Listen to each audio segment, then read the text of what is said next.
Joining us for this panel, we have Herbert Dorfman. He is an Italian MEP with the European People's Party. All right, let's start with you. Thank you for joining us on this panel. Now, why is Italy acting the way it is? Let's talk about first the way that they try to defend Russia and the EU sanctions. Why is this a bet that they're making? They're hedging their bets on Russia. Why is this the behavior? Well, because the Italian voted for this government and for this parliament, and it's clear that in the Italian parliament in this moment there's a great majority for very Euro-skeptical thinking. And then you have to know Italy has always been very close to Russia, also in commercial terms. We have a big export of shoes, for example, clothes, haute couture, but also agricultural products. So Italy is hardly affected by these sanctions, and the Italians think that part of the economic problems they had in the last years, and they still have, is due to these sanctions. So you will hardly find somebody in Italy who supports these sanctions anymore. And Matteo Salvini, as a perfect populist, he knows this. This situation in Italy, and he's not doing anything to explain why the sanctions are there. He went this week, for example, to Moscow and said, "I feel better here than in most of the or in some European capitals." I think what's interesting there is him feeling emboldened to actually to go against, let's say, the EU, and even with the Italian budget, this is something that's being watched very closely here. We just heard from Jean-Claude Juncker, who said that he has no negative prejudice against Italy and that the budget will be analyzed as they would any other country. All right, but why is Italy feeling so emboldened to push their agenda despite, the EU pushing back?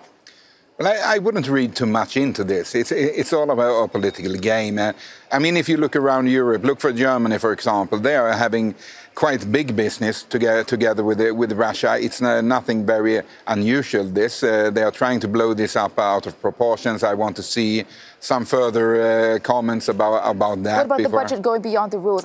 Breaking the fiscal rules that the EU has set. And he has clearly stated also that they don't want Brussels to decide over that. That is one of the downsides also with being a member in this union, that you have to obey certain things, and they clearly don't want to do it here. But they signed up for it. Italy signed up for it, didn't they? So they did many years ago, yeah.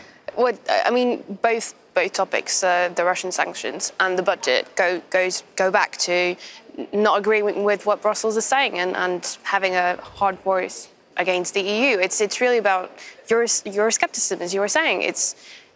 That's it. I think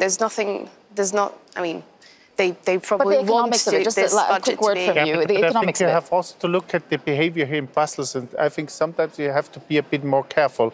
As soon as the Italian government or some ministers started to tell what will be part of this budget, immediately even the president of the commission and commissioners start to say, no, this will not run here. But in Italy there is a parliament which is democratically elected, and it's due to the parliament to vote on a budget. Yeah. And then the parliament, after the vote in the parliament, the government sends this budget to and it could be rejected and then unprecedented. But why do you start to command this budget 2 weeks before, and you leave all the room for maneuver for Salvini to do all the attacks to the European Union before? Why you don't simply wait what the Italian government and the Italian parliament is doing? They're clearly worried about the direction. Yeah, no, I don't. I think we should also sometimes try to understand a bit, let's say, Italian politics. I myself, I'm from the northern part, from a German-speaking part, so I see a bit the bridge between, let's say, the German thinking world and Anglo-Saxon thinking world